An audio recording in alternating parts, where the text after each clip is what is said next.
Le problème du PEA, c'est qu'il te permet d'investir uniquement dans des actions européennes. Alors oui, évidemment, c'est très intéressant fiscalement. Mais attention, on reviendra sur cette fiscalité. Ça ne veut pas dire que c'est figé dans le marbre. Ça ne veut pas dire que la fiscalité du PEA en France, elle ne va pas être amenée à évoluer. Si on regarde un petit peu les prélèvements sociaux depuis les années 2000, ils ont fortement évolué. Et à mon avis, ça va continuer aussi d'évoluer dans les années futures. Maintenant, il y a aussi l'avantage donc de la fiscalité, mais il y a l'avantage aussi que ce soit un vase clos fiscal. Donc, il y a la fiscalité à la sortie. Pour rappel, c'est au-delà de 50 détentions, on ne paye que 17,2% sur les plus-values. Et le fait que ce soit un vase clos fiscal signifie que dès que tu reçois un dividende ou que tu vends une action par exemple et que tu encaisses une plus-value, ça n'est pas taxé tant que ça reste dans le PEA. Et ça, c'est très intéressant et c'est probablement plus intéressant que le fait qu'à la sortie, on paye moins. Mais peu importe. Donc, deux avantages, notamment fiscaux. Mais le problème de ça, c'est qu'en fait, on est limité en termes d'actions. Alors oui, il y a des actions françaises qui sont très bien. Il y a des actions européennes qui sont extrêmement bien. Mais ne vous empêchez pas d'aller chercher de la performance ailleurs, et notamment sur un compte titre, et notamment sur le marché américain. Ne vous bloquez pas au PEA parce que c'est plus intéressant fiscalement.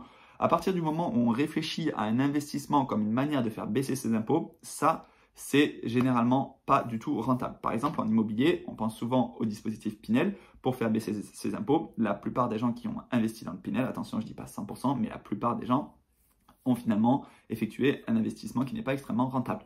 Maintenant, l'idée, c'est de gagner de plus en plus d'argent et ensuite, on paiera de l'impôt sur l'argent qu'on a gagné. Mais vaut mieux payer de l'impôt sur l'argent qu'on a gagné qu'essayer d'optimiser de l'impôt sur de l'argent qu'on n'a pas gagné en fait.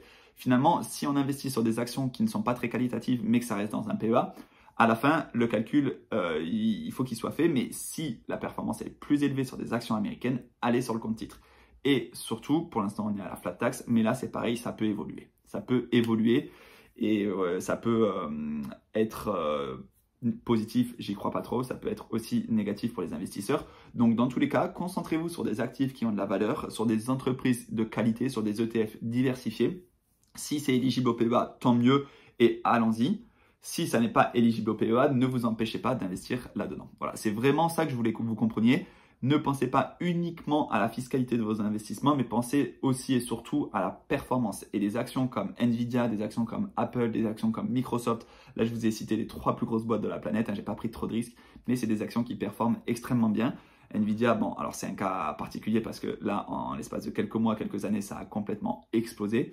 Mais les boîtes de la tech, c'est quand même les plus grosses boîtes du monde et ne vous privez pas d'investir là-dessus. Voilà. Ensuite, si vous voulez investir sur des ETF, et je finirai là-dessus, là, les ETF, c'est un petit peu différent parce qu'un ETF du S&P 500, par exemple, ça va être éligible non seulement au PEA, mais aussi au compte titre. Il faut savoir que dans le PEA, c'est un ETF synthétique.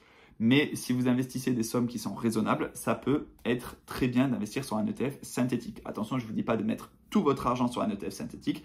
Vous pouvez aussi avoir un ETF physique, mais qui du coup sera éligible au compte titre. Maintenant, l'ETF synthétique, ça a un petit risque de contrepartie, mais globalement, c'est géré par des énormes gestionnaires de fonds. Ça peut être la BNP, ça peut être BlackRock, etc.